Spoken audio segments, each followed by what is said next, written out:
by Danny Rogers, Lions team reporter. You're on the sideline right now during preseason. Awesome. So let's just start. Yeah. A lot of excitement up here, Lions camp. A lot of excitement. Like, can you see all the people? It's utter chaos after every single practice. The joint practices make it a little more chaotic, but in the best way. But the expectations are very high. I love that Coach Campbell mentioned today. He's like, look, we talked about expectations, training camp practice 1. We don't talk about it anymore. That's not a thing. So we're all building that expectation, but for these Lions, it's just the same old, same old. Do you have to, fall in line with Dan? You got a, company line. You can't have high expectations either. How does that work? Great question. I had high expectations for these guys my first season when we won 3 games. Because, listen, every time I would come into this building, everyone's like, oh my gosh, is it difficult to work, go to work every day? And I'm like, no. I see Coach Campbell every Tuesday, comes in the studio, does our interview. You would never know if we won or lost a game.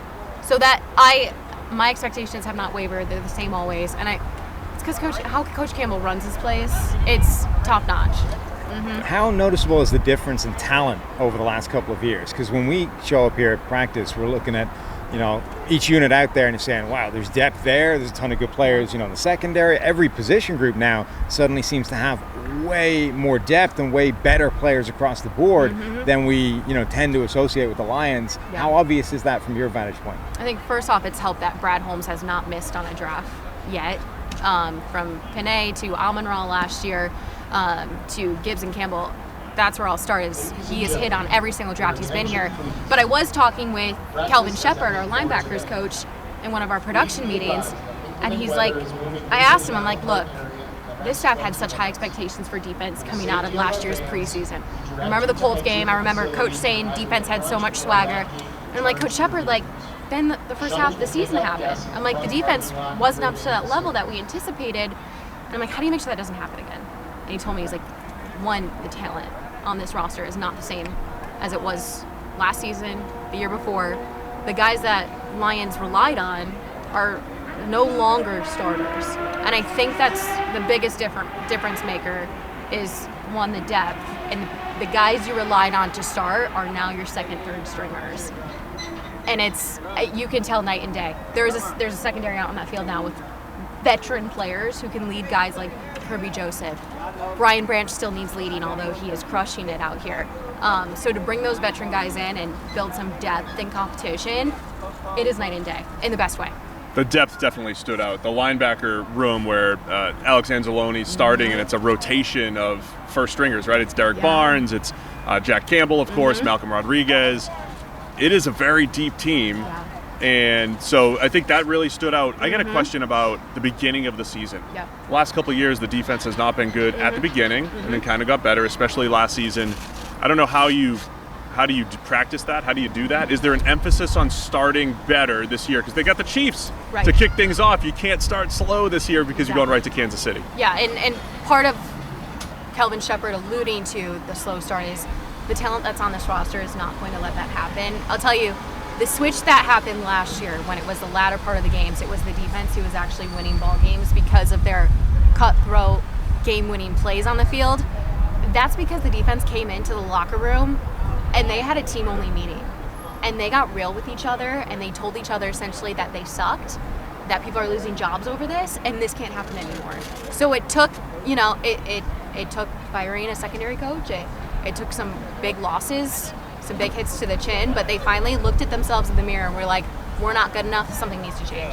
How much better can this offense get? Because it was really coming on last season. Jared Goff was kind of, rehabbed his reputation after the way it ended in the Rams, and then Ben Johnson doesn't go get a head coaching job somewhere else, comes back to kind of redo it all over again, or at least add to the next layer. How much room for improvement is there in this group? Oh gosh, it's hard to say that a top 5 offense can get even better. But Jared Goff looks so comfortable out there, and he did this time. He did last season, not this time last season, but he eventually came into his own. And then the weapons that he has, I am so excited to watch Jahmyr Gibbs and what he can do. I'm like, we just had a top 5 offense. Why did we just clear the entire running backs room out? And it's like you see the versatility, like Demo. They call it David Montgomery is Demo.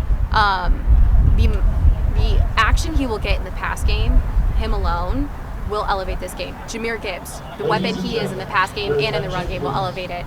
And the young pieces in this offense are going to elevate it. You're going back to having a tight end 1 after T.J. Hawkinson was traded last year. I think that makes a difference. And all these guys are a year wiser. Amon-Ra St. Brown he knows how to win, come up with clutch winning plays. So I think it's experience. This offensive line, I don't think, played a single snap altogether last year because of injury. They, knock on wood, look healthy. So I think the versatility in the weapons and Jared Goff not having to go back to football 101 and starting over with a new coordinator. Now they're in 202. That's going to help tremendously elevate this offense. The interior of that line was basically a revolving door last season. Yep. If they can get that healthy all season, it's one of the biggest additions to the team, I agree. even though it's theoretically the same group. Yeah. Yep. All right, it's about to rain, so we got to get you out of here on this. Do you have anything nice to say about Mark Brunell, my all-time favorite player? Is he? Yes. Can you get Mark? Can you get him onto the show? This is my dream. I could call and, someone who could get him on. We went through You some guys channels, grew. and he turned us down. And I just want to say, I don't even want to ask him about the Lions. I just want to relive some 90s Jags stories with Mark. So if you would like to do that. As long as you don't ask about signing a new quarterback midway through the season, he'll like you. Oh. He shut that down so quick last season. He didn't want to. Who did he not want to sign? No, they were like, essentially it was asked. I believe this is the way it was asked is, do you look at signing a new quarterback? Like, how do you look at the quarterback market? And it's like midway through the season, and you're going to ask the quarterback's coach that. Not great. He's so just you're trying, probably he's just already focused. on a good page with it. Yeah, I won't mention that. Brew is everyone's favorite. Yeah. I'm glad he's yours. He's my all-time favorite player. He's fabulous, yeah. And we have a goal to get him here on the PFF NFL podcast. I'll say something to him. I feel like you're dangerously close to sort of stalker territory at this point, though. You know, I mean, it's like you it's already just- got a picture His of office him. is right up there. It's kind of a shtick. Should we? All right, we'll wrap it up. We're gonna go see Mark, but Danny Rogers, thanks for joining us here on the PFF NFL Thank podcast. you guys.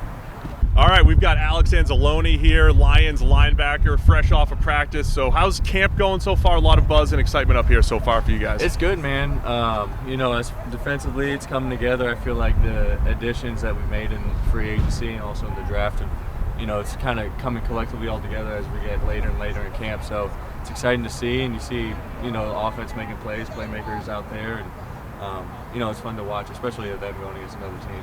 Has C.J. Gardner-Johnson, has he started a fight with you? No, yet? no. Who's he fought so far at camp? He's probably ready to fight himself. I'm just kidding.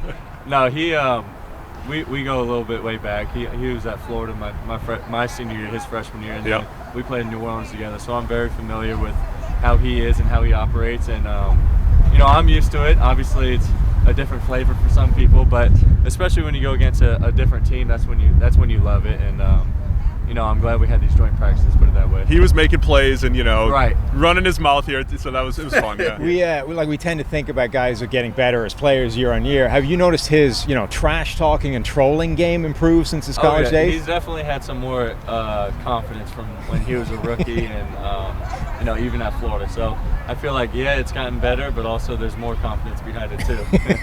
It looks like you're the guy that's been pretty consistent running with the ones here among the linebacker group. I don't know how much you can give away, but today we're seeing Jack Campbell, Derek Barnes, Malcolm, all those guys working next to you. What's this going to look like during the season? We'll see. I mean, obviously, there's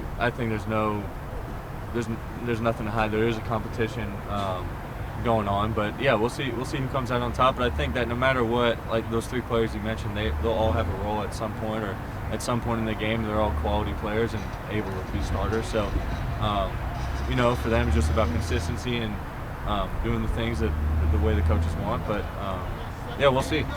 Does it feel different for you guys this offseason because now you're not a secret anymore? Because of last year, you're not going into this year. I mean, you're the favorite for the NFC North in a lot of places. You got to start wearing that tag as we think we're a good team. We're going to go out and prove it. We're not surprising anybody anymore. Yeah, no, I agree. You could think about it two different ways. You could think about it as like, where was everyone? We were 1-6. We feel like we're the same quality team. We just couldn't catch a break in some of those games. But then also, you want to prove them right and have that confidence that, like, all the hype and all the talk is for a reason, and that you have to play with that, confidence, especially defensively, that, we are here to, make a statement in this season. And, as a defense and as a team. Do you guys embrace that sort of favorite tag, or are you trying to shy away from that and go, God, no, don't put that on us. This is still, someone else's division until we take it I feel away. like it depends who you are.